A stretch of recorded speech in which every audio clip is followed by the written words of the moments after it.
तो इस कहानी की शुरुआत हुई थी जीहोन से, एक हारा हुआ इंसान जिसके पास पैसे ना होने की वजह से उसकी फैमिली तक ने उसे छोड़ दिया था। जीहोन के पास अब अपनी बीमार मॉम के इलाज करवाने तक के पैसे नहीं थे। सर से पांव तक वो कर्ज में डूबा हुआ था। ऐसी सिचुएशन में जब उसके पास कोई रास्ता नहीं था, किसी ने उसे डेथ गेम खेलने का मशवरा दिया। लगभग 500 लोग ये डेथ गेम खेलने आए हुए थे।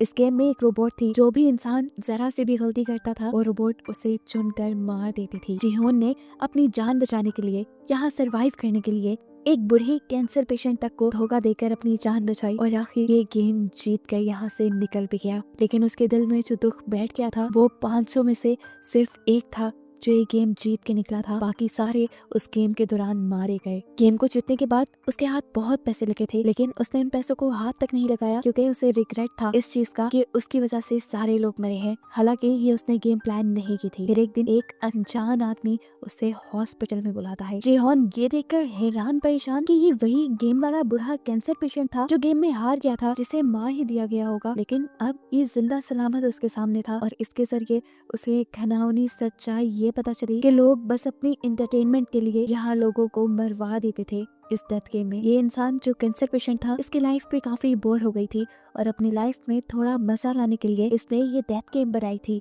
जीहोन को उस बूढ़े आदमी की बेरहमी पर बहुत गुस्सा आया और उसने ठान लिया कि वो इस गेम को बंद करवा कर रहेगा। इसके बाद हम मिले जुनहो से, एक पुलिस ऑफिसर जिसका भाई भाग चुका था पुलिस से कुछ फ्रॉड करके। अपने भाई को ढूंढते हुए जुनहो को उसके रूम से एक गेम वाला कार्ड मिला था। इन्वेस्टिगेशन करते हुए जुनहो जीहोन तक पहुंचा और उसे पता चला कि वो गेम में जाने वाला है और उसका पीछा करते हुए वो भी किसी तरह गेम में घुस गया। वो गेम में पार्टिसिपेट नहीं करने आया था, इसीलिए उसने गेम के गार्ड्स में से एक गार्ड को मारकर उसका हुलिया ले लिया। वहाँ गेम में जाकर उसे इस गेम में होने वाले जुल्म का पता चला और उसने इस गेम के खिलाफ ही बहुत सारे सबूत इकट्ठे किए और इस आइलैंड से भागने में कामयाब भी हो गया। उसने सबूत सारे सेंड भी किए थे पुलिस को, लेकिन आइलैंड में सिग्नल ना होने की वजह से जुनहो की कोई भी चीज पुलिस को रिसीव नहीं हुई। उस पे जुल्म ये कि जुनहो पकड़ा भी गया फ्रंटमैन के हाथों। फ्रंटमैन वो आदमी है जो इस गेम को खिलाता है और यहाँ हमें ये देखकर हैरानी हुई कि जुनहो का भाई ही असल में फ्रंटमैन था। उसने जुनहो को गोली मारने से पहले अपना चेहरा दिखाया और जुनहो को गोली मार दी, जिसके बाद उन्हें लगा कि जुनहो मर गया है और उन्होंने उठाकर जुनहो को पानी में फेंक दिया। और यहाँ पहले सीजन का रिकैप खत्म होता है। नेक्स्ट सीजन की कहानी यहीं से कंटिन्यू हो रही है। सबवे स्टेशन पे हम अब जीहोन को देख रहे हैं जो अपनी बेटी से मिलने के लिए जा रहा है। सबवे स्टेशन पे उतरते ही उसकी नजरें दो आदमियों पे रुक गईं। उन दोनों में से एक आदमी वही आदमी था जिसने जीहोन को स्क्विड गेम का कार्ड दिया था। ये बात समझ गया कि अब ये लोग दोबारा एक नई गेम के लिए लोगों को इकट्ठा कर रहे हैं, लेकिन वो अब इन्हें इनके बुरे इरादों में कामयाब होने नहीं देगा। वो भागते हुए उस आदमी तक पहुंचने की कोशिश करता है, लेकिन उसने फिर भी थोड़ी देर कर दी थी। वो आदमी वहाँ से जा चुका था। जिन्होंने उस आदमी के हाथ से कार्ड ले लिया जिसको वो गेम वाला आदमी कार्ड देकर गया था और फौरन उस नंबर पे कॉल मिलाई। कॉल मिलाते ही वो फ्रंटमैन को धमकी देता है कि मैं तुम्हें तुम्हारे इरादों में कामयाब होने नहीं दूंगा, मैं इस मरतबा इस गेम को चलने नहीं दूंगा। उसकी ये धमकियां सुनकर उल्टा फ्रंटमैन ही अब उसे धमकी देने लगा था। वो उससे कहता है जाओ तुम अपनी बेटी से मिलने जाओ, इन पंगों में ना ही पड़ो तो अच्छा है। ये सुनकर वो समझ गया कि फ्रंटमैन और उसके लोग आज भी किसी तरह उसके ऊपर नजर रखे हुए थे, लेकिन अब तक ये कैसे मुमकिन था। वो समझ गया कि जरूर उसकी बॉडी में कोई ट्रैकर लगा हुआ है। फौरन वॉशरूम में जाकर वो ट्रैकर अपनी बॉडी में ढूंढने लग जाता और उसे कान के नीचे अपनी बॉडी में लगा ट्रैकर मिल भी जाता है, जिसे उसने एक कटर से कट करके निकाल दिया। सीन कट होकर यहाँ हमने जुनहो को देखा जिससे लास्ट सीजन में फ्रंटमैन यानी उसके अपने भाई ने पानी में गिरा दिया था। पता चला कि उसे पानी से एक फिशरमैन ने रेस्क्यू कर लिया था और अब वो हॉस्पिटल में एडमिट था। काफी दिन गुजरने के बाद जुनहो को इस टाइम होश आया है। दूसरी तरफ जीहोन जिसने अपनी बॉडी से ट्रैकर निकाला है, ट्रैकर निकालने के बाद वो अंडरग्राउंड हो गया ताकि स्क्विड गेम वाले उसे ट्रैक न कर पाए, जिसके बाद लगभग 2 माह का वक्त सीजन में गुजार दिया गया और हमें जिन्हो को दिखाया गया जो अभी तक अपने भाई को ढूंढ रहा है और ट्रैफिक पुलिस में है। अपने भाई को ढूंढने के साथ साथ उसका दूसरा मिशन स्क्विड गेम को बंद करने का भी बन गया था, क्योंकि उसने भी देखा था कि कैसे स्क्विड गेम में बेदर्दी से लोगों को मार दिया जाता था। वो जब ये केस अपने सीनियर से डिस्कस करने लगा तो किसी ने उसकी बात नहीं मानी, क्योंकि जब जिन्हो ने उस गेम के बारे में सारे सबूत इन लोगों को उस आइलैंड से सेंड किए थे तो वो इन लोगों तक पहुंच ही नहीं पाए थे और ऐसे सबने मान लिया था कि जिन्हो झूठ बोल रहा है। सीन कट होकर हमें जीहोन को दिखाया गया जिसे अब फ्रंटमैन ने ट्रैक कर लिया था। फ्रंटमैन उसका दरवाजा नॉक करता है। करते हुए जब जीहोन ने दरवाजा खोला तो फ्रंटमैन 2 कटे हुए सर उसके सामने लेके आया, जिनकी आंखें एकदम से खुल गई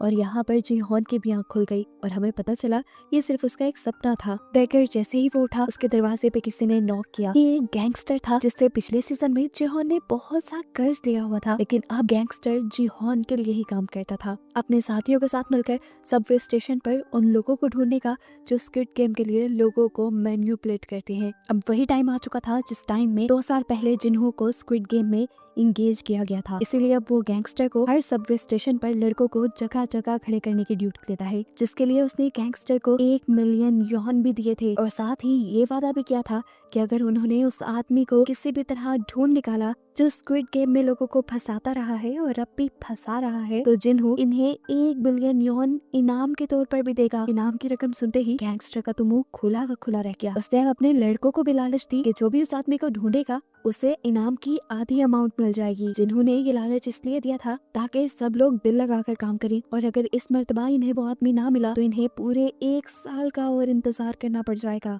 और इस 1 साल में उस गेम के जरिए बहुत से लोगों की मौत भी हो जाएगी। दूसरी तरफ जिन्हों भी स्क्विड गेम वाला आइलैंड ढूंढने की कोशिश में है। ये काम वो उसी फिशरमैन के साथ मिलकर कर रहा है जिसने उसकी जान बचाई थी। जहाँ से जिन्हों उस फिशरमैन को मिला था, ये लोग उसके आसपास के सब आइलैंड देख चुके थे और अभी तक स्क्विड गेम वाले आइलैंड तक नहीं पहुँच पाए थे। सीन कट होकर हमें गैंगस्टर को दिखाया जाता है जो अपनी एक नई टीम को ट्रेनिंग दे रहा है। उसने सबको बताया कि उन लोगों को सबवे स्टेशन पे एक ऐसे आदमी को ढूंढना है जो सूट पैंट पहने हुए होगा, हाथ में उसका पैसे से भरा ब्रीफकेस होगा और वो सबके साथ दार्जी गेम खेलेगा और उसके बाद उन्हें एक कार्ड देकर जाएगा। सब अपने काम पर लग जाते हैं और काफी दिन के सब्र के बाद 2 आदमियों को आखिर वो बंदा मिल भी जाता है। सबवे स्टेशन पर ही 2 लोगों के साथ दार्जी गेम खेलते हुए वो उसकी लोकेशन अपने बॉस गैंगस्टर के साथ जिन्हों को भी भेज देते हैं और खुद भी उसका पीछा करना शुरू कर देते हैं, जो अब एक कन्वीनियंट स्टोर पर जाकर बहुत सारे ब्रेड्स और लकी ड्रॉ कार्ड्स खरीद कर भीख मांगने वाले लोगों के पास गया है। इन भीख मांगने वाले लोगों के सामने उसने 2 चॉइसेस रखी, एक ब्रेड और एक लकी ड्रॉ की। तकरीबन सभी लोगों ने लकी ड्रॉ चूज किया लेकिन कोई भी नहीं जीत पाया, जिसके बाद इस आदमी ने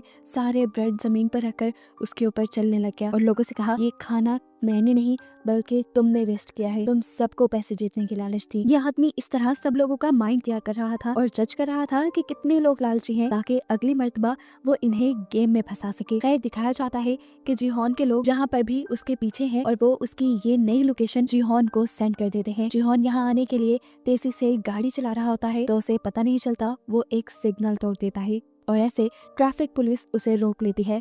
इस टाइम ट्रैफिक पुलिस जिन्हों ही था और उसने नोटिस किया कि जीहॉन का रवैया कुछ अजीब सा है। चालान कटने पे उसने माफी नहीं मांगी, वो चिल्लाया नहीं बल्कि चालान देकर आगे बढ़ने की कोशिश की जैसे वो बहुत ही ज्यादा जल्दी में हो या कोई जुर्म करके भाग रहा हो। इसीलिए उसने जीहॉन की गाड़ी के नंबर से उसकी इंफॉर्मेशन निकाली तो उसे जीहॉन का नाम जाना पहचाना लगा और उसे याद आया कि जीहॉन को फॉलो करते हुए ही तो वो पिछली मर्तबा स्क्विड गेम के अंदर पहुंचा था। यहीं से अब जिन्हों ने जीहॉन के घर का एड्रेस भी ले लिया। सीन कट होकर दिखाया गया कि वो दोनों आदमी जिससे स्क्विड गेम वाला बंदा मिल गया था वो जीहॉन के आने से पहले ही उसको पकड़ने का फैसला करते हैं और डिसाइड करते हैं कि इनाम की रकम वो आधी आधी कर लेंगे। जब वो दोनों उस आदमी को मारने के लिए उसके करीब गए तो उसे आदमी का शिकार हो गए। जीहॉन जब तक यहाँ पहुंचा तो उसे सिर्फ सड़क पे लगा खून दिखाई दिया और वो समझ गया कि वो दोनों उसके लोग उस जालिम आदमी के हाथों मारे गए। ऊपर से देखने को मिला कि वो आदमी जीहॉन पर नजर रख रहा था। जीहॉन के जाने के बाद जब वो कमरे में आया तो पता चला कि उसने जीहॉन के आदमियों को अब बंदी बनाया हुआ है। वो इनके साथ भी डेथ गेम खेलता है क्योंकि उसे भी डेथ गेम खेलने में मजा आता था। गेम तो बच्चों वाली थी, स्टोन पेपर सीजर, पर उसने शर्त रखी थी जो हारा वो मारा जाएगा। ऐसे ही जब उनका एक साथी हारता है तो यह आदमी उसे गोली मार कर खत्म कर देता है और फिर दूसरे आदमी से जिन्हों का एड्रेस पूछता है। जिन्हों का एड्रेस पता चलते ही वो उस आदमी को छोड़कर वहाँ से चला गया। यहाँ शाम में जिन्हों जब अपने घर पहुँचा तो वो आदमी उससे पहले ही उसके घर में छुपा बैठा था। वो जीहॉन को यहाँ मार भी सकता था लेकिन जैसा हमने पहले देखा कि उसे डेथ गेम पसंद है, वो अब जीहॉन के साथ डेथ गेम खेलने का फैसला करता है। गेम खेलने से पहले उसने जीहॉन को बताया कि मैं पहले स्क्विड गेम में डेड बॉडीज को उठाने का काम करता था लेकिन वो बहुत बोरिंग था, मुझे लोगों को खुद मारना पसंद था, इसीलिए मैंने फ्रंटमैन से अपनी जॉब चेंज करने की रिक्वेस्ट की। इसके बदले फ्रंटमैन ने पता है मुझे क्या टास्क दिया, उसने मुझे मेरे ही डैड को मारने को कहा और मैंने गन उठाकर मार दिया, जिसके बाद फ्रंटमैन ने मुझे ये गन दी और अब मैं किसी को भी मार सकता हूँ। जीहॉन उसकी बातों पे ज्यादा ध्यान दिए बगैर उससे कहता है बस मुझे फ्रंटमैन का एड्रेस दो, जिससे वो मिलकर इस गेम को बंद करने का प्लान रखता है। लेकिन लेकिन ये बात सुनकर वो आदमी हंसने लगा और बोला, ठीक है, एक गेम खेलते हैं। ये तुम्हारे सामने एक गन है और इसमें सिर्फ एक ही बुलेट है, 5 नॉट्स इसके खाली है। बारी बारी एक दूसरे को शूट करते हैं, जो हारा वो मारा जाएगा और अगर मैं हारा तो तुम्हें मेरी पॉकेट से फ्रंटमैन का ड्रेस मिल जाएगा। जिहोन बिना डरे गेम को शुरू करते हुए उस गन को उठा चुका था, क्योंकि मरने का डर तो उसने स्क्विड गेम ने खत्म ही कर दिया था। बारी बारी उन्होंने अपने ऊपर शूट किया और चौथी बारी पर जब वो आदमी अपने ऊपर गन पॉइंट करता है तो इस मर्तबा वो खुद को शूट कर चुका है। वो खुद ही अपनी जाल में फंसकर मारा गया। जिहोन जीत गया और अब जिहोन को उसकी पॉकेट से फ्रंटमैन का एड्रेस भी मिल गया।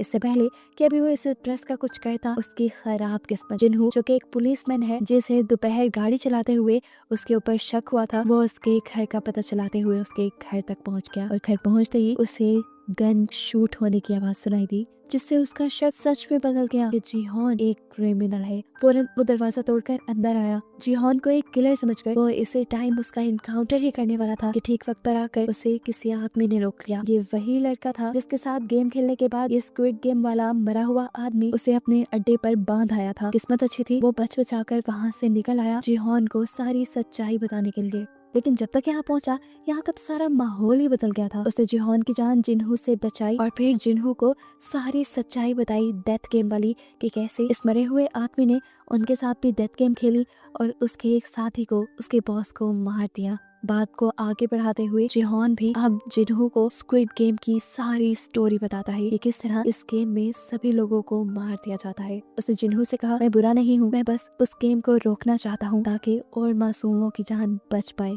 स्क्विड गेम के बारे में वो जिन्हू भी जानता था। जिन्हू ने यहाँ जिहोन को बताया, मैं तुम्हारा ही पीछा करते हुए उस गेम तक पहुंचा था। वहाँ मैंने जाकर गार्ड्स के सूट पहन लिए और तुमसे कई मर्तबा बात करने की भी कोशिश की, लेकिन तुम मेरे से बात नहीं कर पाए। मैं जानता हूँ उस गेम में ये लोग सबको मार देते हैं और मारने के बाद उन डेड बॉडीज के साथ क्या किया जाता है, उनके ऑर्गन्स निकाल कर बेच दिए जाते हैं, ये सब कुछ भी मैं जानता हूँ। इतनी डिटेल्स तो जिहोन को खुद भी नहीं पता थी। जिन्हू के मुंह से ये सब सुनकर उसने भी अब जिन्हू को अपने साथ मिलाने का फैसला किया और जिन्हू को अपना प्लान बताया कि वो स्क्विड गेम के सभी बनाने वालों को चुन चुन कर मार देगा। एक फ्रंटमैन है जिसे आज तक उसने नहीं देखा, वो ब्लैक मास्क पहने आता है। उसने इल नामी एक बूढ़े कैंसर पेशेंट के साथ मिलकर ये गेम बनाई है। वो उन आदमियों को मारकर इस गेम को खत्म करना चाहता है। यहाँ पर गैंगस्टर भी इन दोनों की सारी बातें सुन चुका था। वो इनसे कहता है, मैं भी तुम्हारा साथ देना चाहता हूँ, मैं उनसे बदला लेना चाहता हूँ अपने उस मासूम साथी का जो मेरा राइट हैंड था, और अब मैं पैसों के लिए नहीं बल्कि हक के लिए तुम्हारा साथ दूंगा। ये सुनकर जिहोन को भी अच्छा लगा और वो इन दोनों को अपनी एक रूम में ले गया जहाँ बहुत सारे पैसे थे। ये पैसे वो स्क्विड गेम से ही जीत कर आया था और अब इन पैसों को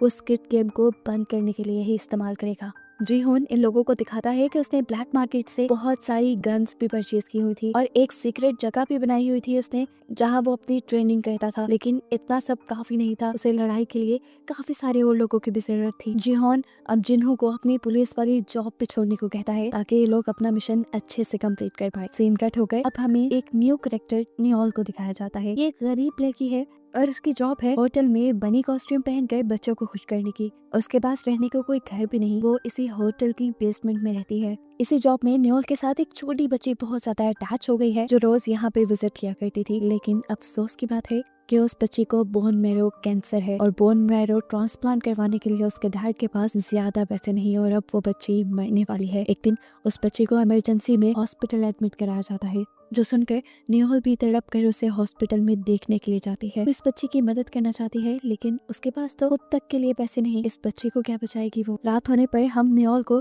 दोबारा पार्किंग में देखते हैं जहाँ पर दो लोग आकर उसे स्क्विड गेम का कार्ड दे गए। सीन कट होकर हमें जिन्हू को दिखाया जाता है जो अपनी मॉम के साथ बैठा था और उसकी मॉम बहुत ज्यादा उदास थी क्योंकि वो जिन्हू के भाई के आने का इंतजार कर रही है। जिन्हू जानता है कि वो कभी नहीं आएगा, जिस काम में वो पड़ा हुआ है वो घर नहीं आएगा। लेकिन ये सब सुनने के बाद भी जब उसकी मॉम को तसल्ली नहीं मिलती तो एक और मर्तबा वो अपने भाई को ढूंढने का फैसला करता है। सीन कट होकर अब फाइनली दोबारा से हम जिहोन को देखते हैं जो इस टाइम अपनी दांतों का ऑपरेशन करवा रहा है। अपना एक दांत निकलवाने के बाद उसने अपने मुंह में एक नकली दांत फिक्स करवाया है जिसके अंदर ट्रैकर लगा हुआ है। असल में कल को वो फ्रंटमैन से मिलने वाला है, इसीलिए उसे बहुत ही ध्यान से हर काम करना होगा। ये लोग फ्रंटमैन को भी पकड़ना चाहते हैं और फ्रंटमैन के बाद इस घिनौनी गेम के सारे हिस्सेदारों को भी पकड़ना चाहते हैं। पता चला है कि वो गैंगस्टर जो इनके ग्रुप में है वो अपने लिंक से बड़े बड़े कमांडोज को इनके ग्रुप में शामिल कर चुका है। इन कमांडोज के लिए कुछ भी सही गलत नहीं, ये लोग पैसे के लिए सब काम करते हैं। यहाँ हमें पता चला कि न्यूयोल को भी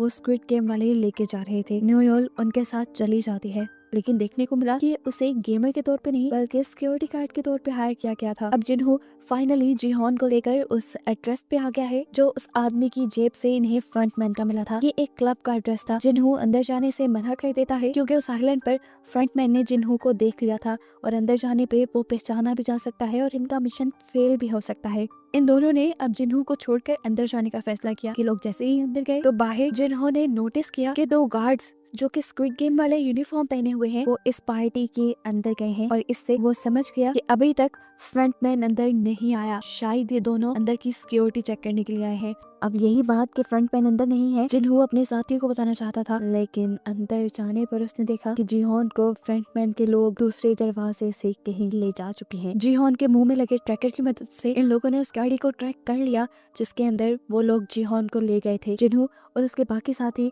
उस गाड़ी का पीछा करने लगे और सही वक्त देखकर वो उस गाड़ी पर हमला करके वहां से फ्रंटमैन को किडनैप करना चाहते थे, लेकिन फ्रंटमैन तो उस गाड़ी में था ही नहीं। इस गाड़ी में लगे हुए एक डिवाइस की मदद से फ्रंटमैन जीहॉन से बातें कर रहा था और ट्रैकर में आने वाली आवाजों से जिन्हों और उसके लोगों को लग रहा था कि फ्रंटमैन उसी गाड़ी में है। ये बात वो ठीक तरह से अपने साथियों को बता भी नहीं पाया कि गाड़ी के अंदर फ्रंटमैन नहीं है। वो कॉल के जरिए ही फ्रंटमैन से बात करते हुए उसे किसी तरह मनाने की कोशिश करता है कि तुम इस गेम को बंद कर दो, मासूमों की जानें लेना बंद करो। जिस पे फ्रंटमैन ने उसे कहा, मैं जबरदस्ती किसी को इस गेम में इन्वॉल्व नहीं करता, सब खुद पैसे की लालच में आते हैं। फ्रंटमैन ने बड़ी ढिठाई से बोला, मैं तो एक सोशल वर्क कर रहा हूँ। जो सुनकर अब जीहॉन को गुस्सा आ गया और उसने बोला, तुम्हारे काम को कैसे सोशल वर्क कहा जा सकता है? तुम तो लोगों की मजबूरियों का फायदा उठाकर उन्हें मार देते हो। जो सुनकर फ्रंटमैन हंसने लगा और बोला, अरे मेरी बात सुनो, जो लोग इस गेम खेलने के लिए मानते हैं वो पहले से ही लाइफ में हार चुके होते हैं इस दुनिया के लिए, बस वो किसी गन से ज्यादा नहीं। और बस मैं उस गन को खत्म कर रहा हूँ और उससे बाकी लोग इंटरटेन हो रहे हैं, इसमें बुराई क्या है? दूसरी तरफ इस गाड़ी से बाहर हमें दिखाया जाता है कि फ्रंटमैन के स्नाइपर जिन्हों और उसके सभी साथियों की गाड़ियां पंचर कर चुके थे ताकि वो लोग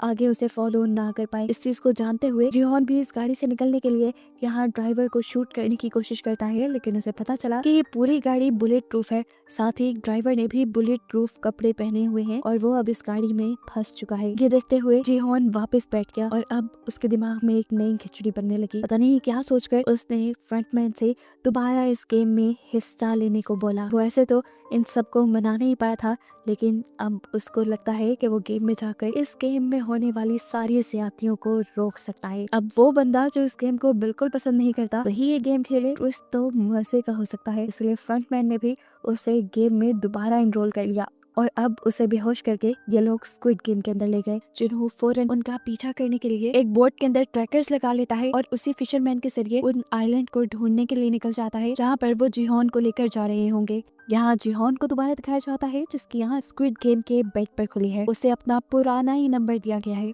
यहाँ पर पहले की तरह बहुत सारे और लोग भी हैं जो एक दूसरे को देखकर कंफ्यूज है, साथ ही गेम्स के लिए भी कंफ्यूज है। अब गार्ड्स यहाँ आकर इन्हें गेम्स के रूल बताना शुरू करते हैं। रूल्स बताने के बाद गार्ड्स ने इन सब की हिस्ट्री इन सबको दिखाई कि यहाँ पर सिर्फ वही लोग आए हुए हैं जिन पर मिलियंस का कर्ज है। ये सब बताने के बाद गार्ड्स ने इन्हें बताया कि जीतने वाले को 45.6 मिलियन यॉन मिलेंगे। इस गेम के पूरे 6 राउंड होंगे। एक दिन में 1 राउंड खेला जाएगा और हर गेम के बाद वोटिंग भी होगी क्या इन्होंने ये गेम कंटिन्यू रखना है या नहीं। और अगर ये लोग गेम बंद करने का डिसाइड करते हैं तो सभी प्लेयर्स को जीते हुए पैसे डिवाइड करके दे दिए जाएंगे। ये एक नया रूल था। जीहॉन जान गया कि ये उसी की वजह से डाला गया है। आगे बढ़कर सबने कॉन्ट्रैक्ट साइन कर लिया। जीहॉन ने देखा तकरीबन सभी रूल्स पुराने थे, बस कुछ एक आध नए थे। इसके बाद यहाँ एक एक करके सभी प्लेयर के पिक्चर्स ली गई। इस गेम को खेलने यहाँ पर कोरिया का एक फेमस रैपर भी आया हुआ था जिसे देखकर सब हैरान थे। उसके साथ पिक्चर भी बनवाना चाहते थे। उसने सबसे वादा किया कि यहाँ से बाहर जाते ही वो सबको एक एक पिक्चर देगा। यहाँ देखने को मिला कि जीहॉन का एक दोस्त भी यहाँ आया हुआ था और ये लोग तकरीबन 3 साल बाद मिल रहे थे। जीहॉन के गायब होने की वजह से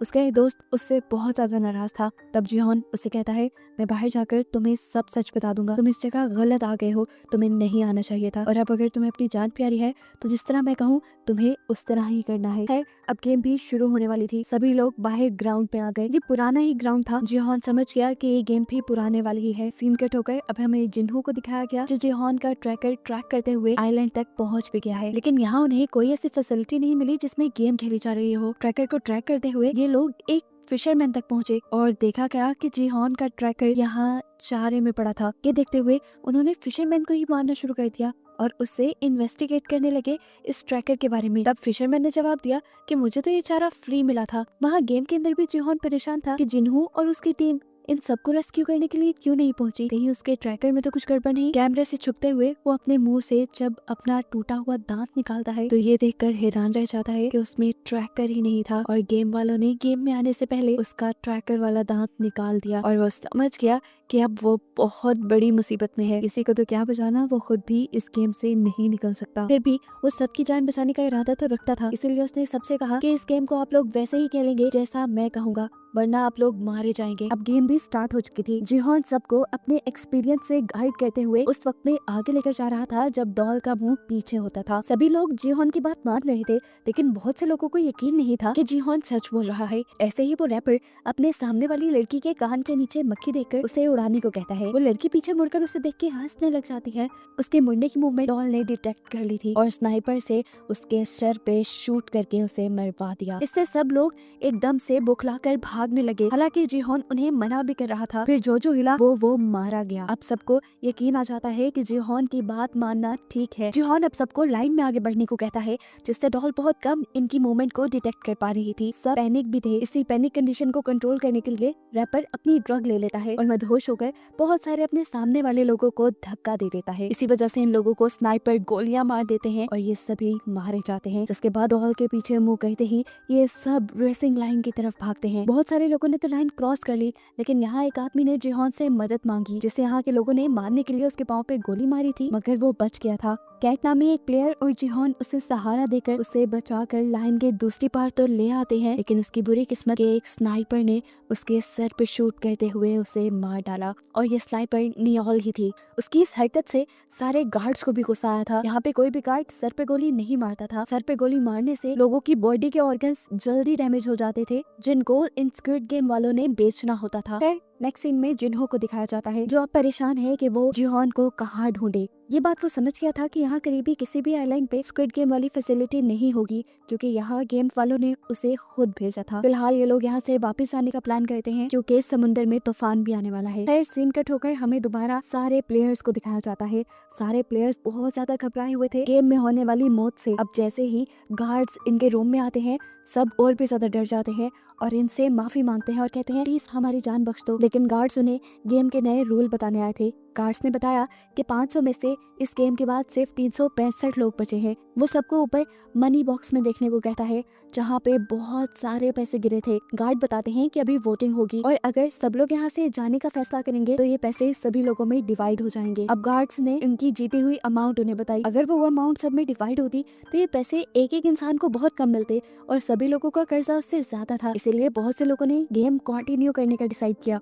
सबका फैसला बदलते देखकर जिहोन सबको समझाता है, अगर यहाँ रहे तो वैसे भी मारे जाएंगे, लालच नहीं करो, यहाँ से जाने के लिए वोट दो। जिहोन की ये बात सुनते हुए इन सबके पीछे बैठी हुई एक तांत्रिक, जो कि एक प्लेयर भी थी, वो बोलती है कि हमारी मौत जहाँ लिखी होगी वहीं पर आएगी, मौत से ना डरो। ये बात सुनने के बाद सभी लोगों ने वोटिंग स्टार्ट कर दी। जिहोन सबसे पहले आगे बढ़ा और उसने गेम रोकने के लिए वोट किया। एक एक करके लोग आगे बढ़े और बहुत से लोग गेम को ना रोकने के लिए भी वोट कर रहे थे और ये देखकर जिहोन की जान निकल रही थी। आखिर ये वोटिंग टाई हो गई। आधे लोगों ने यहाँ से निकलने का और आधे लोगों ने यहाँ रुकने का फैसला किया। अब बस एक इंसान ऐसा था जिसके वोट पे ये सारा रिजल्ट था और वो था नंबर 1। अब नंबर 1 प्लेयर आगे आया और उसने यहाँ गेम में रुकने का फैसला किया और सिर्फ एक बंदे की वजह से ये गेम कंटिन्यू हो गई। हमें देखने को मिला ये बंदा कोई और नहीं बल्कि इन्हू है, फ्रंटमैन, जो कि खुद यहाँ पर प्लेयर बन के अब आ चुका है। अब इसके बाद हमें मरे हुए लोगों के कॉफिन दिखाए जाते हैं, जिनमें से कुछ पर क्रॉस के निशान बने थे,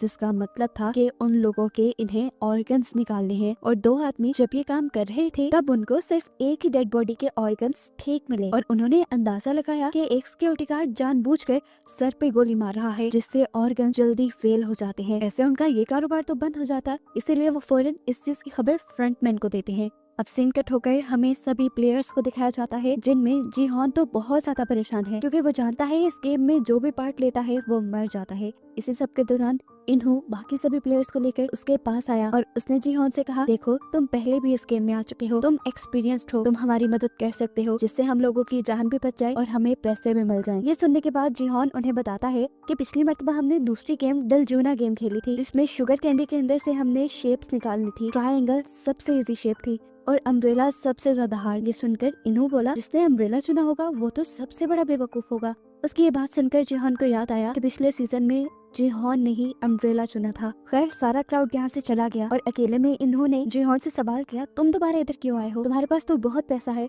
जीहॉन दुखी हुआ और बोला, वो पैसा मेरा नहीं बल्कि मरे हुए लोगों का था और ऐसे ही अब भी जो हम पैसे जीतेंगे वो भी मरे हुए लोगों के होंगे। इन्हों से कहता है, तुम ज्यादा नहीं सोचो। उसकी ये बात सुनकर जीहॉन उसी पे भड़क गया और बोला, तुम चाहते तो इस गेम को रोक सकते थे, तुमने ये गेम क्यों नहीं रोकी। इन्होंने जवाब दिया, क्योंकि यहाँ पे बहुत से लोग गेम खेल कर पैसे कमाना चाहते हैं, सबका कर्ज उन पैसों से ज्यादा था जो हमने कल जीते थे। उनकी ये बहस खत्म करवाते हुए जीहॉन का दोस्त उससे कहता है, अच्छा ठीक है, अब हमें एक नई स्ट्रेटेजी प्लान करनी चाहिए अगली गेम्स के लिए ताकि हम ज्यादा लोगों की जान बचा सकें। दूसरी तरफ हम देखते हैं कि एक और जगह बहस चल रही थी। यहाँ पे एक जैक नाम का यूट्यूबर था, साथ ही साथ वो डिजिटल करेंसी को भी डील करता था और उसके इस काम में बहुत से लोगों की इन्वेस्टमेंट थी, जिसमें वो रैपर थॉमस भी था। लेकिन डाउनफॉल आने की वजह से सारे के सारे पैसे डूब गए, इसीलिए वो ये गेम खेलने आया हुआ था। थॉमस और उसका दूसरा साथी उसे मारने लग जाते हैं, ये कहते हुए कि तुम्हें हमारे पैसे वापस देने पड़ेंगे। जीहॉन और उसका दोस्त इस लड़ाई को रुकवाते हैं। इसके बाद सभी अपने अपने बिस्तर पे चले गए। बेड पे लेटने के बाद इन्होंने जीहॉन से माफी मांगी उसके गलत बिहेवियर के लिए और बताया कि गेम में रुकना उसके लिए इसलिए जरूरी था क्योंकि उसकी वाइफ को लिवर कैंसर था, उसको लिवर ट्रांसप्लांट की भी जरूरत थी और जब उसने लिवर ट्रांसप्लांट के लिए बहुत सारे पैसे इकट्ठे किए, कर्ज लिया, तो उसके डिपार्टमेंट वालों को लगा कि उसने करप्शन की है, जिसकी वजह से उसकी जॉब भी चली गई और अब उस पे बहुत बड़ा कर्ज भी है। वो ऐसे बिना पैसे लिए यहाँ से नहीं जा सकता। उसको इमोशनल हुआ देखकर जीहॉन भी उसकी मजबूरी समझ गया और उसने बिठा लिया कि अगले गेम में वो सबका साथ देगा। सीन कट होकर हमें दिखाया गया कि अब यहाँ के नए फ्रंटमैन के सामने नोयोल को बुलाया गया है क्योंकि वो लोगों के सर में गोली मार रही थी। जब फ्रंटमैन उससे वजह पूछता है तो वो बताती है कि पुराने फ्रंटमैन ने मुझसे यही डील की थी कि यहाँ पर बेकार लोगों को मारना है। मैं सर में गोली इसलिए मारती हूँ कि उनके अंदर जान होती है। जिस पर वो आदमी बताता है कि तुमने आइंदा सर पे गोली नहीं मारनी, देखो हम उनके ऑर्गन्स निकालते हैं और उनके ऑर्गन्स कई लोगों की जान भी बचा सकते हैं, तो याद रखना आइंदा तुमने गोली नहीं मारनी, वरना बेचने के लिए हमारे पास तुम्हारे भी ऑर्गन्स हैं। और मैं जानता हूँ तुम अपनी बेटी को वापस पाने के लिए जिंदा रहना चाहती हो। यहाँ इनकी बातों से हमें नयोल की जिंदगी के बारे में पता चलता है कि वो कोरियन मिलिट्री में थी, लेकिन एक जंग में जब वो हिस्सा लेने गई तो पीछे से उसकी बेटी गुम हो गई और आज तक वो अपनी बेटी को ढूंढ रही है। सीन कट होकर अब हम जुनहो को देखते हैं जो अपने ऑफिस में आकर कमिश्नर से मदद मांग रहा है ये सारी कहानी बताते हुए, लेकिन उसके पास कोई सबूत नहीं, इसलिए कमिश्नर उसे कहते हैं, तुम जानते हो ना सबूतों के बगैर हम किसी भी चीज पे एक्शन नहीं ले सकते और तुम्हारी कहानी यकीन के काबिल भी नहीं, मुझे लगता है कि तुम्हारी दिमागी हालत खराब होने लगी है। ये कहते हुए कमिश्नर वहाँ से उठकर चले जाते हैं और पता चलता है कि जिन्हों ने अपने हाथ से अपनी जॉब भी खो दी, लेकिन जिन्हों अभी भी हार मानना नहीं चाहता था, इसलिए उसने अपनी पुरानी टीम को दोबारा यूनाइट किया स्क्विड गेम वाला आइलैंड ढूंढने के लिए। सीन कट होकर अब हमें दोबारा गेम का सीन दिखाया गया जहाँ पे अब वो डलजन गेम स्टार्ट हो गई थी। जीहॉन के कहने पर सबने ट्रायंगल चुना था, लेकिन जैसे ही सबने बॉक्स खोला तो एक ट्रायंगल के अंदर छोटे छोटे कई ट्रायंगल्स थे। ये देखकर सभी डर गए और जीहॉन पे चिल्लाने लगे। जीहॉन भी डर गया और तब उसकी आंख खुल गई और हमें पता चला ये सिर्फ उसका बुरा सपना था। खैर अब सब उठ भी चुके थे, दूसरे गेम का टाइम भी हो गया था। इन्हें अब एक नए ग्राउंड में लेके आया जाता है जहाँ कर जीहॉन हैरान परेशान था क्योंकि ये गेम पहले उसने नहीं खेली थी। जब बाकी सब लोग आके जीहॉन से इस गेम के बारे में पूछते हैं तो वो बताता है ये कोई नई गेम है और मुझे इसके बारे में नहीं पता। ये सुनकर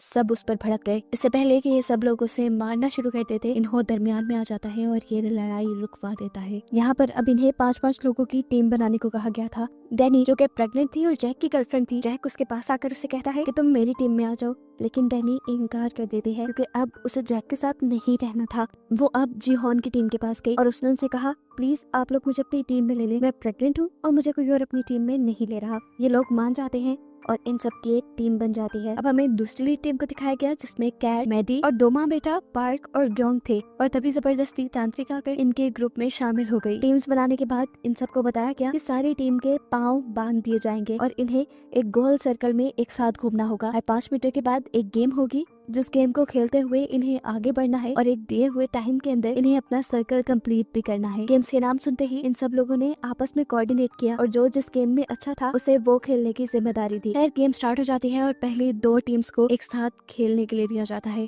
पहली टीम डाची को बहुत अच्छे से खेलती है और तेजी से आगे बढ़ती है, लेकिन वो स्टोन को स्टोन से मारने में कामयाब नहीं हुए। स्टोन उनका आगे गिर गया था। एक साथ जब ये लोग उसे लेने के लिए आगे बढ़े तो गिर गए। टाइम काफी वेस्ट हो रहा था। खैर वो इस राउंड को भी पार करके आगे बढ़ गए। अगला गेम था इन्हें लट्टू को घुमाना, जो पहली मर्तबा में तो इनका एक टीम मेंबर नहीं कर पाया, लेकिन अगली मर्तबा में उसने ठीक से कर लिया। जबकि दूसरी टीम वो तो अभी अपनी पहले ही राउंड में फंसी हुई थी। फिर वक्त खत्म हो गया और दूसरी टीम को गोलियां मारकर स्क्विड गेम वालों ने मार दिया और वो टीम जिसने काफी सारे राउंड पूरे कर लिए थे वो भी अपना टाइम पे सर्कल कंप्लीट नहीं कर पाई थी और ऐसे उन्हें भी गोलियां मारकर मार दिया गया। ये देखकर सभी बहुत ज्यादा डर गए, घबरा गए। यहाँ पर अब सब लोगों की लाशें उठाई जा रही थी। एक बंदा अभी जिंदा था, मरा नहीं था। इन्होंने उसको भी उठाकर कॉफिन में डाला और उसके कॉफिन पे क्रॉस का निशान बना दिया। लेकिन फिर यहाँ पर नेओल आई और उसने आकर उस आदमी के सर पे गोली मारते हुए उसे जान से मार डाला। ये चीज फ्रंटमैन ने भी देख ली थी और उसकी इस हरकत से फ्रंटमैन के साथ उसके सारे गार्ड भी गुस्से में आ गए। खैर अब अगली टीम की बारी आ गई। ये कैट की टीम थी। कैट ने यहाँ सबको संभाला और आगे लेकर बढ़ी। पहले इन्हें डाची गेम खेलना था जिसमें वो लड़की पहली बारी में अपने कार्ड को घुमा नहीं पाई। तब कैट ने उसे कार्ड उल्टा पकड़ने को कहा और इस तरह पहली ही बारी में उसने अपने कार्ड को सीधा घुमा दिया था। फाइनली ये लोग आगे बढ़े। आगे इन्हें स्टोन से स्टोन को मारना था। वो लड़का भी पहली मर्तबा में स्टोन को स्टोन से हिट नहीं कर पाता। कैट यहाँ पे सबको एक साथ आगे कदम बढ़ाने को कहती है और ये लोग दोबारा उस स्टोन को लेकर पीछे आते हैं। उस लड़के की मोहम्मद से कहती है, बेटा उस आदमी को याद करो जिसने तुम्हारे सारे पैसे लूटे हैं। याद आते ही इस लड़के को इतना गुस्सा आया कि उसने पत्थर पर ठीक निशाना लगाकर ये राउंड भी जीत लिया। ये लोग दोबारा से आगे बढ़े। इस मर्तबा इन्हें 5 बॉयज को इकट्ठे उठाकर इकट्ठे कैच करना था। कॉन्ग ये काम पहली मर्तबा में नहीं कर पाई और इस वक्त उसके बेटे ने उसे हौसला दिया और उसे कहा, तुम उस लड़की को याद करो जिसकी वजह से डैड तुम्हें छोड़ गए थे। ये सोचते ही उसने भी गुस्से में 5 डाइस को उछाल कर कैच कर लिया और जल्द ही ये लोग ये राउंड भी कंप्लीट करके आगे बढ़ गए। अगली बारी तांत्रिक की थी। उसे लट्टू घुमाना था लेकिन वो ये काम नहीं कर पा रही थी।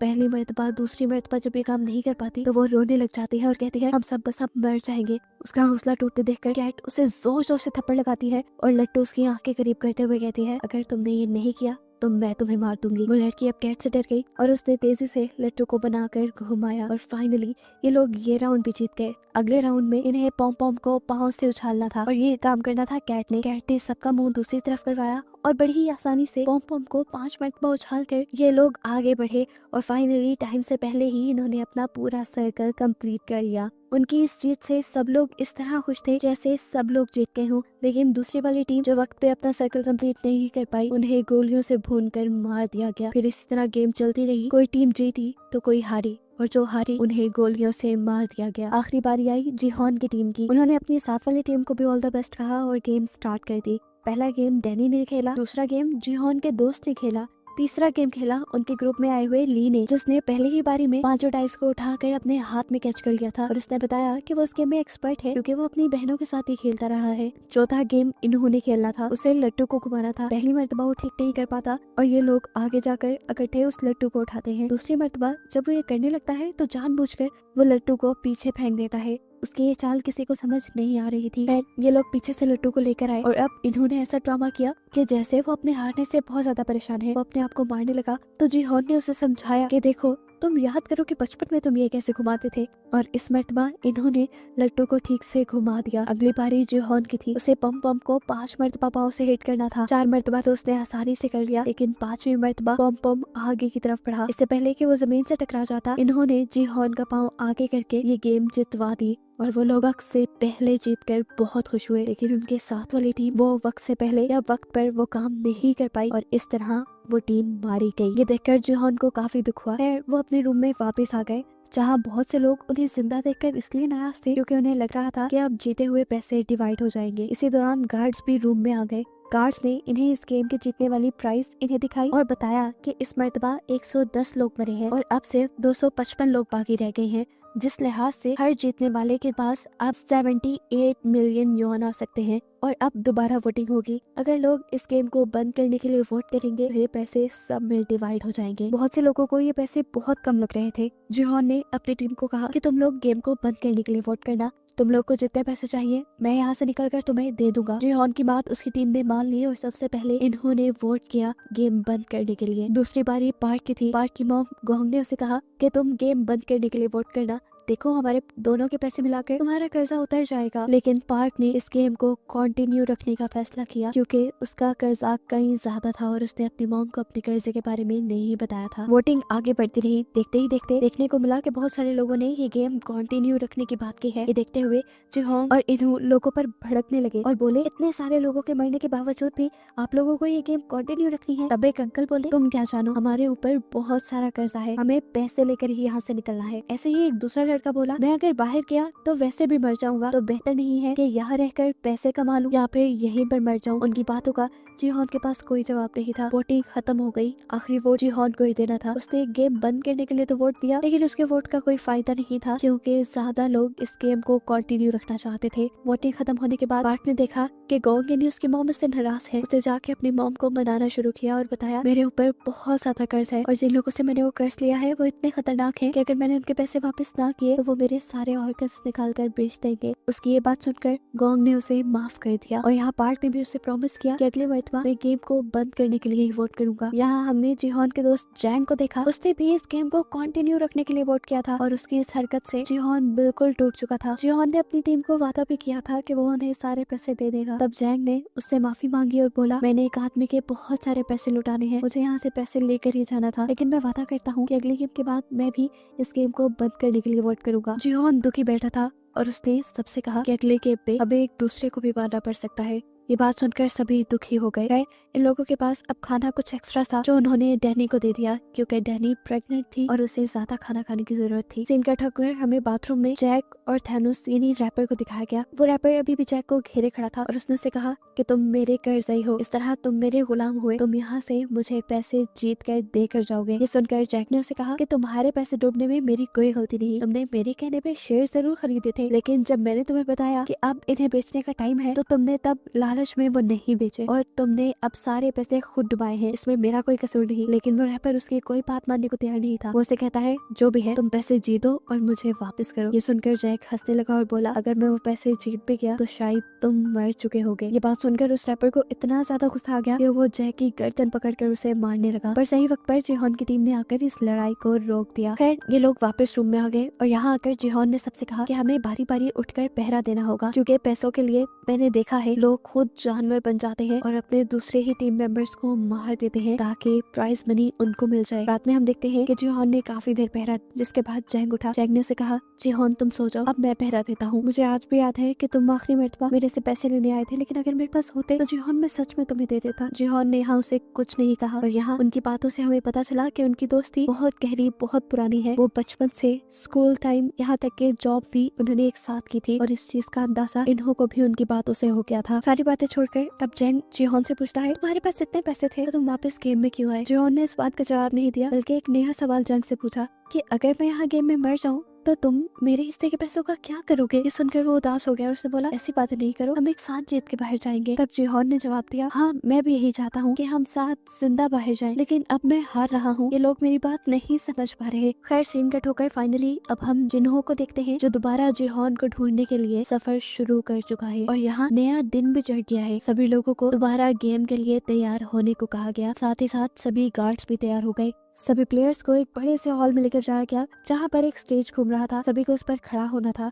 स्टेज के घूमने पर इन्हें एक नंबर दिया जाएगा। उतने नंबर की टीम बनाकर इन्हें यहाँ के किसी भी रूम में जाकर उस रूम को लॉक करना है, जिसके बाद बचे हुए लोगों को मार दिया जाएगा और अगर रूम में दिए गए नंबर से ज्यादा या कम लोग हुए तो उन्हें भी मार दिया जाएगा। ये सुनकर सभी लोग अपनी स्ट्रेटेजी बनाने लगे कि उन्हें ये गेम कैसे खेलनी है। स्टेज पे घूमना शुरू हो गया और इन्हें 10 का नंबर दिया गया। 30 सेकंड में इन्हें 10 लोगों की टीम बनाकर किसी रूम में जाना था। जिहोन की टीम और कैट की टीम जल्दी से एक रूम में चली गई और उन्होंने जाकर वो दरवाजा लॉक कर लिया। जल्दी से 30 सेकंड गुजर गए और जो भी लोग बाहर खड़े हुए थे उन्हें गार्ड्स ने गोलियों से भून दिया और ये देखकर जिहोन बहुत ज्यादा दुखी हुआ। उनके रूम में इस टाइम तांत्रिक बिखरी थी जिसने उन सबको बोला कि तुम सब मेरी वजह से जिंदा हो। ये कहते ही सबने मुड़कर उसकी तरफ देखा। जिहोन ने भी। जिहोन को देखकर वो बोली, तुम अगर अभी तक जिंदा हो समझो यहाँ बहुत बड़ा कुछ होने वाला है। कोई भी उसकी बातों पे ज्यादा ध्यान नहीं दे रहा था। अगले राउंड के लिए ये लोग दोबारा स्टेज पे आ गए। स्टेज घूमा और इन्हें अगला नंबर मिला 4 का। सभी लोगों ने जल्दी जल्दी अपनी टीम तोड़ी और कमरों की तरफ आ गए। कैट की टीम तांत्रिक को छोड़कर अपने रूम में बंद हो गई थी, जबकि जिहोन की टीम ने इन्हू को छोड़ दिया था और फिर उसके बाद पहले की तरह बचे कुछ लोगों को मार दिया गया। गार्ड्स ने देखा कि एक रूम में 3 लोग थे। गार्ड्स ने उनको भी पकड़कर मार डाला। ये लोग जब रूम से बाहर आए तो तांत्रिक अजीब सी नजरों से उन्हें देख रही थी, जबकि जिहोन और उसकी पूरी टीम इन्हू के लिए परेशान थे, लेकिन इन्हू सेटिस्फाई था। उसने कहा कि मैं लोगों से जल्दी दोस्ती कर लेता हूँ, इसलिए मैं बच गया। फाइनली अगला राउंड शुरू हुआ और इन सबको 3-3 का नंबर मिला। इन लोगों ने अपनी दोबारा टीम तोड़ी और आगे बढ़े। गोंग अपने बेटे पार्क के साथ आगे जाना चाहती थी, लेकिन 2 लड़कों ने जबरदस्ती पार्क को पकड़कर अपने रूम में ले गए और गोंग ये देखकर परेशान हुई कि उसके बेटे ने उसे छोड़ दिया। वो वही परेशान खड़ी थी कि ठीक वक्त पर जिहोन और इन्हू आए और उसे पकड़ते हुए एक रूम में ले गए। वहाँ बैठकर भी गोंग बहुत ज्यादा परेशान थी, क्योंकि उसके बेटे को उसकी बिल्कुल भी परवाह नहीं थी, चाहे उसकी मॉम मर भी जाए। उसके बात सुनकर जिहोन और इन्हू को भी दुख हुआ। ये लोग दोबारा अब रूम से बाहर आए, जहाँ पर पार्क भी इस चीज से दुखी था कि उसने अपनी मॉम को छोड़ दिया, लेकिन गोंग ने उसे गले लगाकर संभाल लिया। इधर कैट और मैडी भी गोंग से मिले, जिनको एक तीसरे बंदे ने मिलकर बचा लिया था और वो भी अब से इनकी टीम का मेंबर बन गया था। फिर अगला राउंड भी शुरू हो गया। इस मरतबा इन्हें नंबर मिला 6 का। ये लोग अब दोबारा टीम बनाने लगे। मैडी और कैट की टीम जिहोन की टीम से डैडी को लेकर एक रूम की तरफ बढ़ी, लेकिन गलती से मैडी को धक्का देने पर वो पीछे रह गई। सब लोग परेशान हो गए, लेकिन तभी जल्दी से सामने से जैक आकर इनके रूम में घुसकर इनका रूम लॉक कर लेता है और बाहर मैडी रह जाती है, जिसे गोली लगकर वो इनकी आंखों के सामने मारी गई। कैट उसके मरने से बहुत दुखी थी, क्योंकि गेम में आते ही पहले उसकी दोस्त मैडी बनी थी। वो उसके मरने का गुस्सा जैक के ऊपर निकालने लग जाती है, लेकिन तब जैक उनसे कहता है कि अगर मैं सही वक्त पर आकर तुम्हारा रूम लॉक ना करता तो तुम सब के सब मारे जाते। मेरा एहसान मानो, मैंने तुम्हारी जान बचाई है, क्योंकि मैडी सही वक्त पर अंदर नहीं आ सकती थी। उसकी बात गलत भी नहीं थी, इसीलिए सबका गुस्सा ठंडा हो गया। खैर अब अगला राउंड स्टार्ट हो जाता है। इन्हों का ख्याल था कि अब गेम वाले 2-2 का नंबर चुनेंगे, क्योंकि यहाँ पर 50 कमरे हैं और ये लोग 126 लोग रह गए हैं। इन्हों के कहने के मुताबिक बाकी 2 का नंबर मिला। सब 2-2 की टीम बनाकर कमरों की तरफ भागने लगे। इन्हों और जैन जिस कमरे में गए वहाँ पर एक और बंदा आ गया। ये लोग 3 हो गए थे। अगर इन्हें गार्ड्स देख लेते तो मार देते। तब इन्होंने अपनी जान बचाने के लिए उस तीसरे आदमी की गर्दन पकड़कर उसे मार दिया, जो देखकर जैंग भी घबरा गया। वो जान गया था कि इन्हू बहुत ज्यादा खतरनाक है। गेम अब खत्म हो चुकी थी। ये लोग वापस अपने रूम में आ गए, जबकि दिखाया गया कि मरे हुए लोगों को कॉफिन के अंदर डाला जा रहा था। जो लोग पूरी तरह मर चुके थे, जिनके ऑर्गन नहीं निकाले जा सकते थे, उनको जला दिया गया और बाकी लोगों के ऑर्गन्स निकाले गए। सीन कट होकर अब हमें जिन्हू को बोट पे दिखाया गया, जो ड्रोन की मदद से सही आइलैंड को ढूंढने की कोशिश कर रहे हैं। यहाँ पर फिशरमैन से कहता है कि अब हम बस उन आइलैंड्स को ढूंढेंगे जिनको हमने पहले नहीं ढूंढा। उसके बाद जिन्हू मान जाता है और ये लोग ड्रोन के जरिए एक ऐसे आइलैंड को देखते हैं जिसपे एक छोटा सा गेट था। जिन्हू समझ गया कि जरूर इस गेट के नीचे ही वो फैसिलिटी होगी। उसने फौरन अपने आदमियों को वहाँ भेजा और आदमियों ने जाकर जैसे ही वो कैबिन वहाँ खोला तो एक बहुत बड़ा ब्लास्ट हुआ, जिसमें उसकी बहुत सारी टीम मारी गई। इस चीज ने उसे बहुत बड़ा धचका दिया था। वो जान गया था कि ये सिस्टम सारा गेम वालों ने ही लगाया होगा, ताकि लोग डिस्ट्रैक्ट होकर मारे जाएं। सिंगल ट्रिपर दोबारा हमें गेम का सीन दिखाया जाता है, जहाँ पर सभी प्लेयर्स अपनी गेम्स के बारे में बात कर रहे हैं। तांत्रिक आकर कैट की टीम से कहते हैं, तुमने मुझे अपनी टीम से निकाला था ना, देखो अब मैं तुम्हें शराब देती हूँ, तुम सब भी बैड की तरह मारे जाओगे। जो सुनकर गैंग बोली, तुम्हारी बातों से कुछ नहीं होगा। यहाँ अब जैक भी डैनी के पास आया। वो डैनी के बच्चे को अपनाना चाहता था। उसने डैनी से कहा, देखो डैनी, हम अब गेम को बंद करने के लिए वोट करेंगे और इसके बाद अब यहाँ से निकल जाएंगे। हम दोनों के पैसों को स्टॉक में इन्वेस्ट करके एक अच्छी जिंदगी गुजारेंगे। ये सुनकर डैनी को गुस्सा आ गया और वो बोली, तुम आज भी मेरे लिए मेरे पास नहीं आए, बल्कि मेरे पैसों के लिए आए हो। तुम अपने पैसों का जो कुछ मर्जी करो, मैं अपने पैसे से अपने बच्चे को अकेले पाल सकती हूँ। ये कहकर वो वहाँ से चली गई। जबकि दूसरी तरफ अभी इन्हू और जिहोन को दिखाया गया, जिन्होंने गेम बंद करने वाले लोगों को गिन लिया था। गेम बंद करने वाले लोग अभी भी कम थे और गेम को कंटिन्यू रखने वाले लोग ज्यादा बच गए थे। तब जिहोन सिचुएशन देखते हुए इनसे कहता है कि हमें लोगों से बात करनी चाहिए और इस गेम को बंद करने के लिए कहना चाहिए, जिस पर इन्हों से समझाता है, देखो हम इस तरह नहीं कर सकते। ऐसे में वो लोग जो इस गेम को कंटिन्यू रखना चाहते हैं उल्टा भड़क जाएंगे और गेम से पहले ही यहाँ लड़ाई हो जाएगी, सब एक दूसरे को मारने लग जाएंगे और यही तो वो गेम वाले चाहते हैं। अब वोटिंग का भी टाइम आ गया था। वोटिंग से पहले गार्ड्स ने आकर इन सब लोगों को बताया कि अब बचे हुए लोग सिर्फ 100 रह गए हैं और अगर 100 के 100 लोग यहाँ से निकलने का डिसाइड करते हैं तो हर एक को 365 मिलियन यॉन मिलेंगे, जो सबके लिए तकरीबन काफी थे। वोटिंग स्टार्ट हो गई।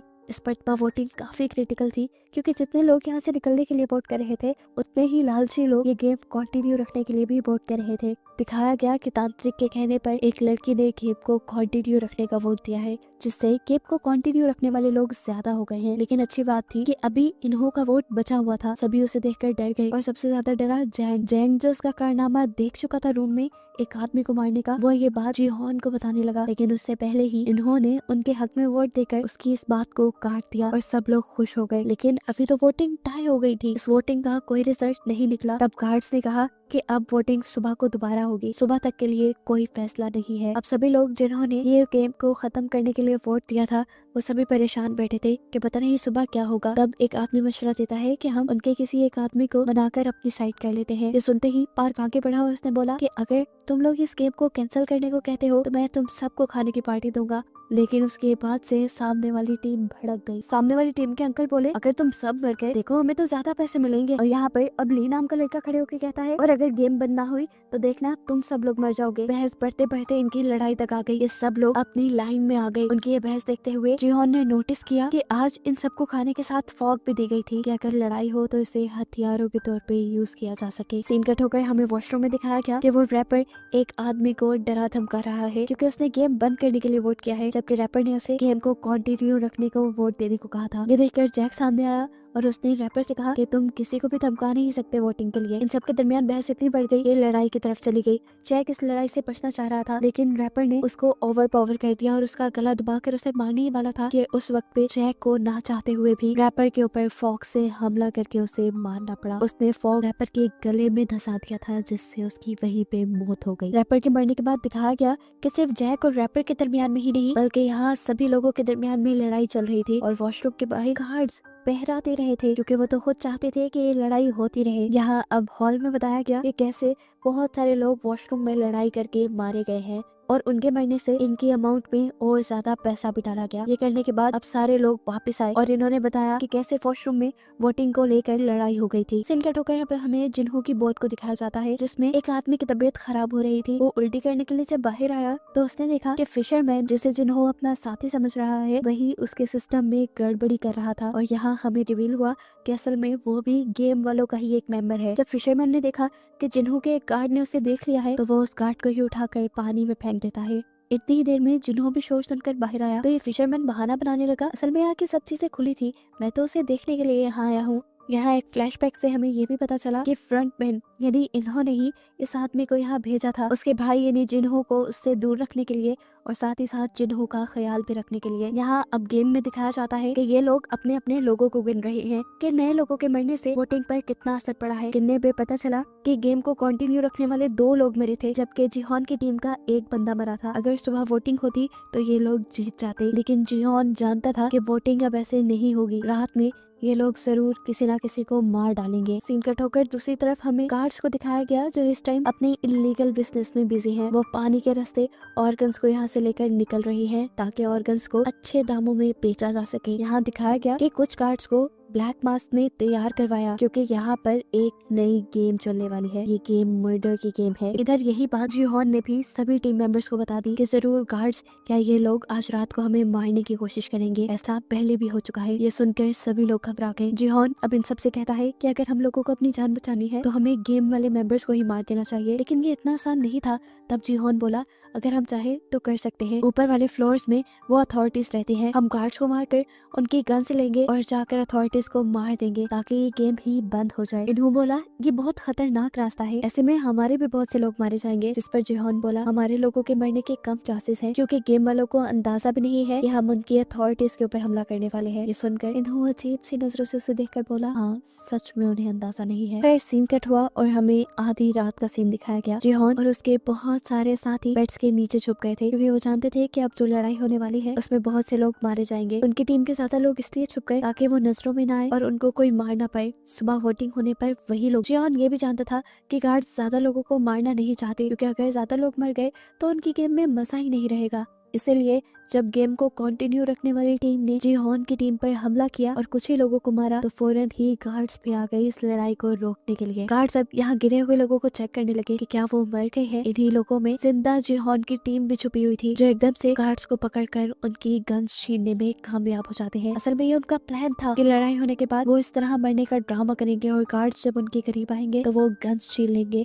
और इन्हीं गन्स से जाकर वो अथॉरिटीज पर हमला करेंगे। ये देखते हुए और भी गार्ड्स यहाँ आ गए अपने गार्ड्स को रेस्क्यू करने के लिए और लोगों को कंट्रोल में करने के लिए। जिहोन की जान बचाने के लिए इन्होंने ही अपने ही गार्ड्स की गन लेकर अपने ही गार्ड्स को मारना शुरू कर दिया, क्योंकि वो किसी को भी शक में नहीं डालना चाहता कि वो खुद अथॉरिटी है। ये चीज देखते हुए अब नए फ्रंटमैन ने सभी गार्ड्स को अपने कमरे में वापस बुला लिया। सभी यहाँ से बाहर निकलने लगे, लेकिन एक गार्ड के बाहर जाने से पहले ही वो दरवाजा बंद हो गया और गार्ड ने अपने आप को सरेंडर भी कर दिया इनके सामने। लेकिन तब जिहोन ने उस गार्ड को नहीं मारा। अब जिहोन का एक आदमी दूसरी टीम के लोगों को मारना चाहता था जिन्होंने उनकी टीम पर हमला किया था, लेकिन यहाँ जिहोन उसे रोक देता है और कहता है हम उन्हें नहीं मारेंगे। लेकिन वो आदमी बाजिद था कि हमें उन्हें मार देना चाहिए, वो पैसों के पीछे भागने वाले दरिंदे हैं। तब जिहोन बोला, देखो अगर हमने उन्हें मार दिया तो हम में और उनमें कोई फर्क नहीं रहेगा। वैसे भी हमने ये हथियार इन लोगों को मारने के लिए नहीं लिए, हमने ये हथियार लिए हैं उन लोगों को मारने के लिए जिन्होंने ये घिनौनी गेम बनाई है और जो इसे चला रहे हैं। खैर अब जंग का टाइम शुरू हो चुका था, इन्हें आगे बढ़ना था। जैंग ने इन सबको समझाया, देखो हमें अभी लड़ना पड़ेगा,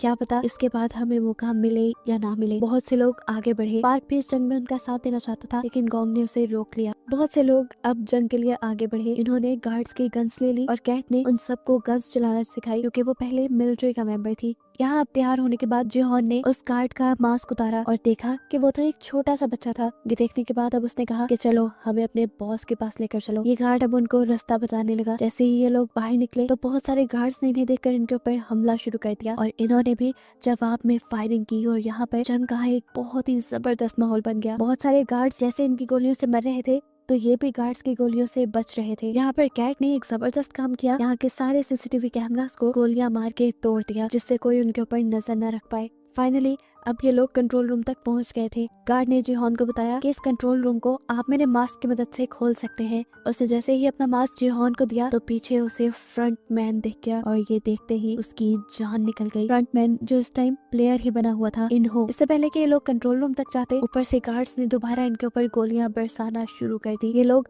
अब जवाब में गोलियां भी नहीं बरसा सकते थे क्योंकि इनकी मैगजीन्स खत्म हो गई थी। यहाँ जिहोन उस लड़के का मास्क लेकर कंट्रोल रूम को ओपन कर चुका था, जहां को लेकर वो आगे बढ़ा था और एक एक लम्हे की खबर वो सिक्योरिटी गार्ड्स के ही वॉकी टॉकी से इन्हों को दे रहा था। अंदर जाते ही जिहोन और जैंग ने वहाँ एक एक करके गार्ड्स को मारना शुरू कर दिया और आगे बढ़ने लगे। यहाँ के सीसीटीवी कैमरास से ब्लैक मास्क ने उन दोनों को अंदर आता देख लिया और उनको रोकने के लिए अपनी गार्ड्स की पूरी एक टीम भेजी। यहाँ दूसरी तरफ देखने को मिला कि अभी तक गार्ड्स उनके ऊपर गोलियां बरसा रहे हैं और इनकी एक एक गोली खत्म हो चुकी है। यहाँ पर जिहोन और जैंग के पास भी बहुत सारे लोग आ चुके थे, वो इन्हें ओवरपावर कर सकते थे, इसीलिए उसने फौरन इन्हों को अंदर आने को कहा। लेकिन इन्होंने बताया कि मेरे पास गोलियां नहीं है। उसने उससे कहा जाओ पहले कमरे से मैगजीन्स लेकर आओ गार्ड्स के पास जो एक्स्ट्रा होती हैं। जिहोन के कहने पर अब उसे ये काम करना पड़ा। अब इन्हों के आने में तो देर थी, जिहोन को बचाव के लिए दोबारा गोलियों की जरूरत थी। तब जैंग ने उसे कवर दिया, वो ऊपर से गार्ड्स को मारता रहा और जितने गार्ड्स को इन लोगों ने यहाँ मारा था जिहोन उनके पास जाकर उनके मैगजीन ले आया।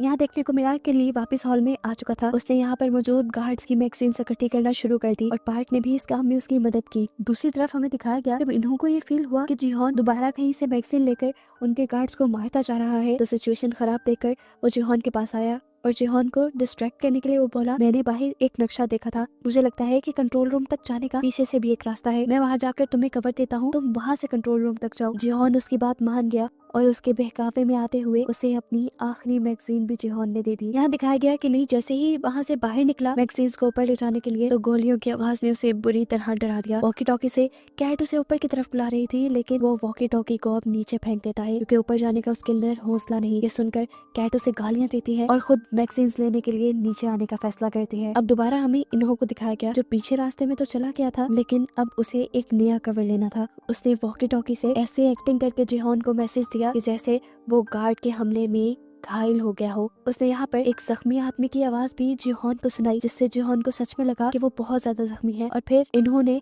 उस सामने वाले आदमी को भी गोली मारकर मार दिया। ये सब वॉकी टॉकी से जिहोन सुन रहा था और अब जिहोन को ऐसे लगा जैसे इन्हों मारा गया हो और इस चीज से वो बहुत ज्यादा दुखी हो गया। वो तो इन्हो को अपना दोस्त समझ रहा था, ये नहीं जानता था कि इन्हो ही सबसे बड़ा गद्दार है। अंदर कैट जो अब मैगजीन्स लेकर बाहर की तरफ बढ़ रही थी, उनके रूम में भी बहुत सारे गार्ड्स आ गए। कैट ने पहले इन्हीं को मारने का फैसला किया, लेकिन गैंग ने उसे रोक दिया और कहा कि तुम इन्हें नहीं मारो। पता नहीं क्यों कैट ने उसकी बात मान ली। कैट के सही वक्त पर बाहर ना पहुंचने की वजह से सब लोग अब सरेंडर करने की पोजीशन पे आ गए, क्योंकि वहाँ गार्ड्स की तादाद ज्यादा हो गई थी और वो लोग लड़ भी नहीं सकते थे। इसी तरह गार्ड्स ने सामने आकर यहाँ एक एक करके सबको मार दिया। सीन कट होकर हमें दिखाया गया कि जीहोन और जैंग ने भी सरेंडर कर दिया था, क्योंकि उनके पास भी गोलियां खत्म हो गई थी। और तब उनके सामने आया फ्रंटमैन, यानी खुद ही इन्हो, जो उससे पूछता है जीहोन तुम्हें तो दोबारा यहाँ आके काफी मजा आया होगा, है ना, लेकिन तुमने जो यहाँ किया वो अच्छा नहीं किया और इसकी अब तुम्हें सजा मिलेगी। वो अब उसके ऊपर बंदूक तानता है, लेकिन मार देता है जैंग, यानी उसके दोस्त को, ताकि उसके दिल में दर्द बढ़ जाए। अपने फ्रेंड को मरता देखकर जीहोन जोर से चिल्लाया और बस यहीं पे ये सीजन खत्म हो गया, बहुत सारी मिस्ट्रीज के साथ कि आखिर यहाँ जीता कौन, यहाँ के पैसे किसको मिलेंगे और जिन्हों इन लोगों को ढूंढ भी पाएगा या नहीं, ये सब देखने को मिलेगा हमें नेक्स्ट सीजन में।